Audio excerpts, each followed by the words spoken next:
Class 9 की math के मुकम्मल सॉल्यूशन के लिए सब्सक्राइब कीजिए मैथ विद एमआर चैनल को और साथ ही बेल आइकन के बटन को प्रेस करें ताकि सब नोटिफिकेशन आपको टाइम टू टाइम मिलते रहें। अस्सलाम वालेकुम डियर स्टूडेंट, आज हम डिस्कस करेंगे एक्सरसाइज 4.2 क्वेश्चन नंबर 7, जिसमें हमने फैक्टराइजेशन करनी है। तो सबसे पहली पार्ट जो गिवन है वो है x cube plus 48x minus 12x square और लास्ट में है -64। तो इस क्वेश्चन के सॉल्यूशन से पहले मैं कुछ फार्मूले यहाँ पर लिख लेता हूँ, क्योंकि हम यही दो फार्मूले इस पूरे क्वेश्चन में यूज़ करेंगे। तो दो ही फार्मूले हैं। एक हमारे पास फार्मूला है a minus b whole cube का, जो कि हमारे पास इक्वल है a क्यूब। उसके बाद आ जाते हैं हमारे पास next term -3 a square b, फिर आ जाता है +3 b स्क्वेयर a और लास्ट में हमारे पास आ जाता है -b का होल क्यूब। तो ये हमारे पास फार्मूला है a minus b whole cube का। अगर ये वाली साइड बन जाती है तो हम ऑटोमेटिकली इस वाली साइड को होल क्यूब की फॉर्म में कन्वर्ट कर लेते हैं। इसी तरह प्लस के लिए भी एक फार्मूला है a plus b whole cube, जो कि हमारे पास है a cube plus 3 a square b plus 3 b square a और लास्ट में है प्लस b क्यूब। तो यही दो फार्मूले हम इन पूरे पार्ट में यूज़ करेंगे। तो आइए इसको सॉल्व करते हैं।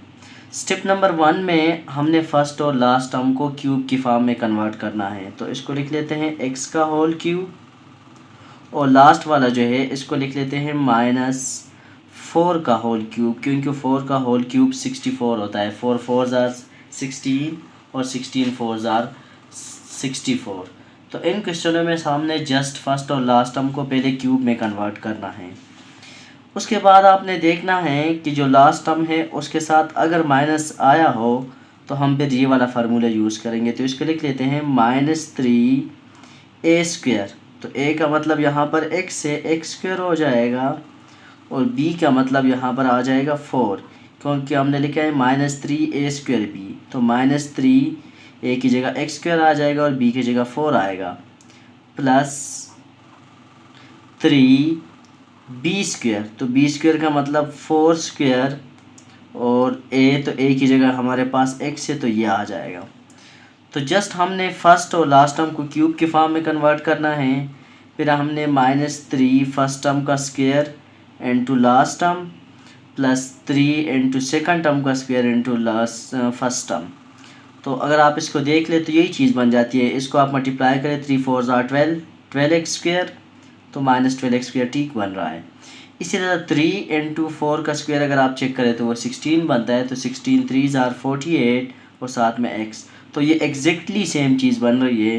तो जब ये चीज़ हमारे पास बन रही है, इनको हम सिंप्लीफाई करें तो ऊपर वाले टर्म अगर बन रहे हैं तो हम इसको लिख लेते हैं x -4 होल क्यूब। तो ये हमारे पास क्यूब की फॉर्म में कन्वर्ट हो गया। तो ये पार्ट नंबर 1 का सॉल्यूशन कंप्लीट हो गया। नेक्स्ट चलते हैं पार्ट नंबर 2 की तरफ। पार्ट नंबर 2 हमारे पास है 8x cube plus 60x square plus 150x और लास्ट में है प्लस 125। आपने जस्ट नथिंग, कुछ भी नहीं करना है, बल्कि फर्स्ट टर्म को क्यूब की फॉर्म में कन्वर्ट करना है और लास्ट टर्म को क्यूब की फॉर्म में कन्वर्ट करना है। तो फर्स्ट टर्म क्यूब की फॉर्म में कन्वर्ट करेंगे तो ये बन जाएगा 2x होल क्यूब और लास्ट टर्म को अगर क्यूब की फॉर्म में कन्वर्ट करें तो ये बन जाएगा +5 होल क्यूब। उसके बाद हमने यहाँ पर लिखना है +3 a स्क्वेयर। तो a की जगह यहाँ पर 2x का होल स्क्वायर आ जाएगा और b की जगह यहाँ पर 5 आ जाएगा। हम ये वाला फार्मूला यूज़ करेंगे प्लस वाला, जिसमें फर्स्ट टर्म भी प्लस में हो लास्ट भी प्लस में हो, तो उसमें सारा प्लस वाला फार्मूला यूज़ होगा। और जिसमें फर्स्ट टर्म प्लस में हो और लास्ट टर्म माइनस में हो, मतलब जो क्यूब वाले टर्म बन रहे हैं एक प्लस में हो वो माइनस में हो, तो वो फार्मूला ऑटोमेटिकली ही माइनस का बनेगा। तो +3a² b +3b², तो b² का मतलब 5² और a का मतलब 2x। जस्ट इसको चेक कर लेते हैं ओरली कि आया ये ऊपर वाले टर्म बन रहे या नहीं।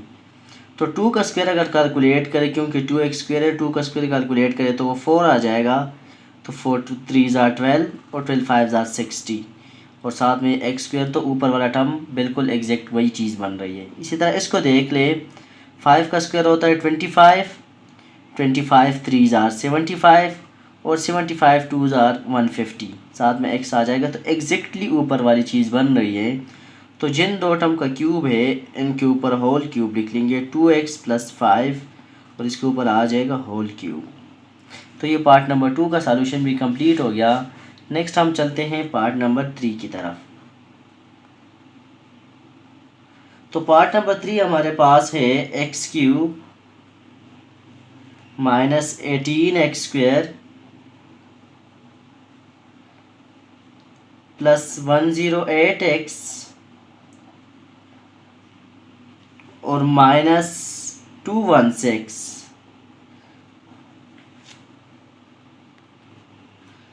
तो सबसे पहला काम वही कि फर्स्ट और लास्ट को क्यूब की फॉर्म में कन्वर्ट कर लेते हैं। तो ये बन जाएगा x³ और लास्ट जो है 216 ये बनता है -6^3। अब जब फर्स्ट और लास्ट क्यूब की फॉर्म में कन्वर्ट हो गए तो हम सीधा सीधा यहाँ से ये वाला फार्मूला यूज़ करेंगे, -3a², तो a की जगह हमारे पास x² आ जाएगा और b की जगह हमारे पास 6 आ जाएगा। इसी तरह +3b²a, तो b की जगह हमारे पास 6² आ जाएगा और a की जगह हमारे पास जस्ट x आ जाएगा। आप इनको मल्टीप्लाई करें, अगर ऊपर वाले टर्म बन रहे हैं तो इसका मतलब आपका ये स्टेप बिल्कुल करेक्ट है। 3 × 6 = 18x² बिल्कुल बन रहा है। 3 × 6² जो होता है वो 36 होता है। तो 36 को अगर आप 3 से मल्टीप्लाई करें तो वो +108x ही बनता है। तो इसका मतलब ये स्टेप बिल्कुल करेक्ट है। तो जिन टर्म का क्यूब है इनको होल क्यूब की फॉर्म में लिख लेते हैं, x³ - 6 होल क्यूब। जिन टर्म का क्यूब है उन दोनों को होल क्यूब की फॉर्म में कन्वर्ट कर लेंगे। अगर बीच में माइनस है तो माइनस लगाएंगे और बीच में प्लस है तो प्लस लगा लेंगे। तो पार्ट नंबर 3 का सॉल्यूशन भी कंप्लीट हो गया। नेक्स्ट अब हम चलते हैं पार्ट नंबर 4 की तरफ। तो सबसे पहला काम यहाँ पर अगेन ये पार्ट नंबर 4 है। जो क्यूब वाला टर्म है उनको क्यूब की फॉर्म में कन्वर्ट कर लेते हैं। तो 8x³ की जगह लिख लेते हैं 2x होल क्यूब, ये क्यूब की फॉर्म में कन्वर्ट हो गया। और -125 को लिख लेते हैं -5y होल क्यूब, क्योंकि 5 का क्यूब 125 होता है और y के क्यूब y³ आ जाएगा। तो जैसे आप जानते हैं मैंने कहा था कि जब क्यूब वाले टर्म के साथ माइनस आ जाए तो फिर फार्मूला हमारे पास माइनस वाला ही बनेगा। तो नेक्स्ट हमारे पास आ जाएगा -3a² की जगह आ जाएगा 2x होल स्क्वायर और b की जगह हमारे पास आ जाएगा इस केस में 5y। फिर प्लस तो प्लस लगा लेंगे, 3b²a, 3b², तो b² की जगह आ जाएगा 5y होल स्क्वायर और a है तो a की जगह इसमें आ जाएगा 2x। तो ये हमारे पास कंप्लीट हो गया। हमने जस्ट इसको चेक करना है कि आया ऊपर वाली चीज़ बनती है या नहीं। देखें 2 का स्क्वायर 4 होता है, 4 × 2 = 12 हो जाता है और 12 × 5 = 60, तो एग्जैक्ट वही चीज़ बन रही है। इसी तरह यहाँ पर देख लें 3 और 5 का स्क्वायर 25 होता है, तो 25 × 3 = 75 और 75 × 2 = 150, तो एग्जैक्ट वही चीज़ बन रही है। इसका मतलब ये स्टेप हमारा बिल्कुल करेक्ट है। यहाँ पर आपने सिर्फ फार्मूले के फॉर्म में लिखने के बाद जस्ट इन स्टेप को चेक करना है कि आया ये मल्टीप्लाई को ऊपर वाला स्टेप बन रहा है या नहीं। अगर बन रहा है तो इसका मतलब आपने करेक्ट किया है।